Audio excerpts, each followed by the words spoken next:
100 अरब अमेरिकी डलरको अर्थतन्त्र सुन्दा कस्तो गजब लाग्छ होइन? आजकल नेपालको राजनीतिमा यो नारा खूब बिकिरहेको छ। यो एउटा आकर्षक लक्ष्य त हो, तर के यो महत्त्वकांक्षी सपना साँच्चै पूरा हुन सक्छ कि हामीलाई फेरि एकपटक मिठो सपना मात्रै देखाइदैछ? ल आज हामी यही प्रश्नको गहिराईमा पुग्नेछौँ। तथ्य र तथ्याङ्कलाई केलाएर हेरौँ, यो लक्ष्य कत्तिको साँचो हो, कत्तिको भ्रम।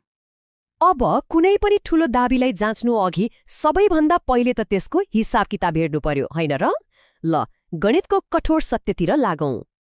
यहाँ हेर्नुस् त, अहिले हामी कहाँ छौँ र पुग्नुपर्ने कहाँ छ। अहिले हाम्रो अर्थतन्त्र लगभग 45 बिलियन डलरको छ र लक्ष्य हो 100 बिलियन डलर। यो खाडल कति ठूलो छ आफै हेर्नुस् न। यसको मतलब हामीले हाम्रो अर्थतन्त्रलाई दोब्बरभन्दा पनि बढी बनाउनुपर्छ। अब हिसाब गर्दा यो लक्ष्य भेट्टाउनको लागि हरेक वर्ष 17.3%ले हाम्रो अर्थतन्त्र बढ्नुपर्छ। 17.3%। यो अङ्क सुन्दैमा अचम्म लाग्दो छ। आर्थिक हिसाबले त झण्डै असम्भव जस्तै हो। ल यो 17.3%लाई अलिकति तुलना गरेर हेरौँ न।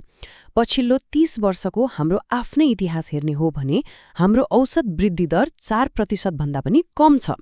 अब सोच्नुस्, विश्वकै आर्थिक महाशक्ति बनेको चीनले पनि आफ्नो सबैभन्दा राम्रो समयमा जति बेला उसले चमत्कार नै गर्यो त्यति बेला पनि 10देखि 12%को वृद्धि मात्रै हासिल गरेको थियो।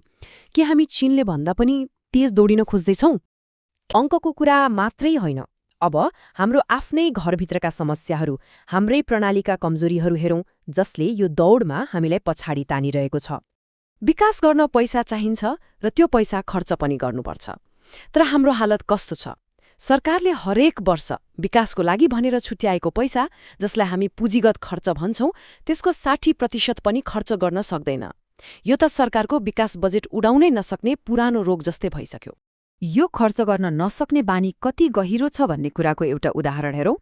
2026को सुरुवाती महिनाहरूमा राष्ट्रिय गौरवका आयोजना भनेर तामझामका साथ सुरु गरिएका प्रोजेक्टहरूमा जम्मा 15% मात्रै खर्च भएको छ।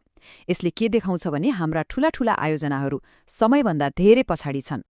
बजेट खर्च गर्न नसक्नु त एउटा पाटो भयो, त्योभन्दा पनि गहिरो समस्या त भ्रष्टाचार र राजनीतिक अस्थिरता हो।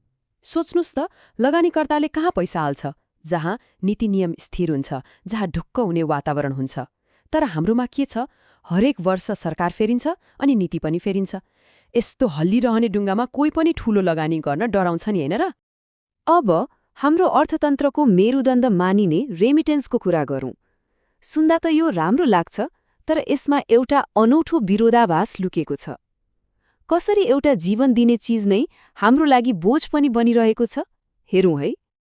यो चार्टले प्रष्टै देखाउँछ हाम्रो अर्थतन्त्र कति धेरै रेमिटेन्समा निर्भर छ। हेर्नुस् त, कुल अर्थतन्त्रको 1/4 भन्दा बढी 26% हिस्सा त रेमिटेन्सले नै धानेको छ। तर यही रेमिटेन्सले गर्दा नेपाललाई डच डिजिज भन्ने एउटा आर्थिक समस्याले गाँजेको छ। यो भनेको के हो भने, जब देशमा विदेशबाट डलर सजिलै भित्रिन्छ, तब हामी आफ्नै देशमा सामान बनाउन छोडेर विदेशबाट किन्न थाल्छौँ। उत्पादनभन्दा आयात सजिलो लाग्न थाल्छ र यसको असर हामी सबैले भोगिरहेका छौँ। हामीले विदेशबाट कमाएर पठाएको पैसाले विदेशकै सामान किन्छौँ। सियोदेखि गाडीसम्म सबै कुरा विदेशबाटै आउँछ। परिणाम, उत्पादनमा आधारित नभएर उपभोगमा आधारित अर्थतन्त्र। यस्तो अर्थतन्त्र त बालुवामा बनाएको घर जस्तै हो, दिगो हुँदैन। ल यति धेरै चुनौतीहरू हेरिसकेपछि अब खोक्रो नारा र असम्भव वाचाहरूलाई एकछिन थाती राखेर अगाडि बढ्ने वास्तविक बाटो के हो त त्यसबारे कुरा गरौँ। तथ्य र तथ्याङ्क हेर्दा निष्कर्ष एकदमै स्पष्ट छ।